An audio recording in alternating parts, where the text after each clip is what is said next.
আর এই দেশের মানুষ আপনার কাছে অ্যাকশন চায়। এদেশের মানুষ চায় না শেখ হাসিনার যে দুষ্ট চরিত্র আপনার প্রতিচ্ছবি হিসেবে দাঁড়াক। একটা ভঙ্গুর রাষ্ট্রের বহিঃপ্রকাশ আমরা দেখতে পাচ্ছি। এবং এই যে রাষ্ট্রের একজন দায়িত্ববান কর্মকর্তা আছে, উপদেষ্টা রয়েছেন, স্বরাষ্ট্র উপদেষ্টা, তার কাছে আপনারা প্রশ্ন করেছিলেন ওসমান হাদির যে তাকে গুলি করেছে, তিনি বলতেছেন আলু ভালো, বাম্পার ফলন হচ্ছে। এরকম একটা অপদার্থ অর্থ উপদেষ্টা এদেশের 18 কোটি মানুষের স্বরাষ্ট্র উপদেষ্টা মানুষের জানমালের নিরাপত্তা দিতে পারবে না।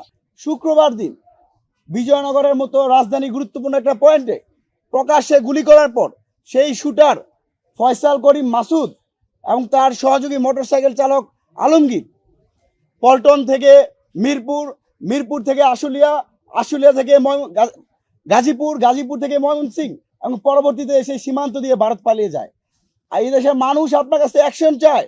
এদেশের মানুষ চায় না শেখ হাসিনার যে দুষ্ট চরিত্র আপনার প্রতিচ্ছবি হিসেবে দাঁড়াক। আমরা খুবই উদ্বেগ জানাচ্ছি তার বর্তমানে অ্যাক্টিভিটির মাধ্যমে।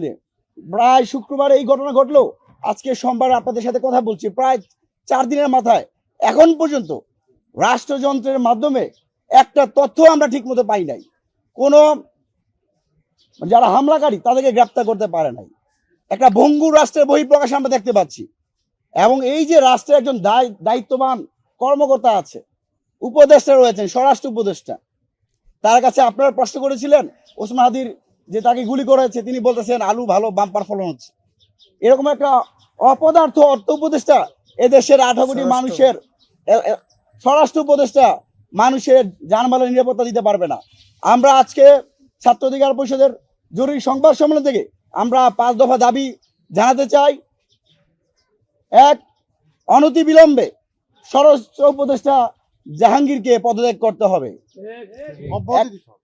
একই সাথে প্রধান উপদেষ্টার স্বরাষ্ট্র মন্ত্রণালয় সম্পর্কিত বিশেষ সহকারী খোদা বক্স চৌধুরীকেও পদত্যাগ করতে হবে। আমরা দেখতে পেয়েছি তাকে নিয়োগ করা হয়েছে পুলিশে ফাংশন করার জন্য, কিন্তু আমরা দৃশ্যমানভাবে গত 1.5 বছর ধরে পুলিশের কোনো ফাংশন দেখতে পাই নাই। কিছুদিন আগে 15ই জুলাই গত বছর যারা ঢাকা বিশ্ববিদ্যালয়ে বিসিজরা হামলা চালিয়েছিল তাদেরকেই পুলিশ ক্যাডার তারা সুপারিশ করেছে।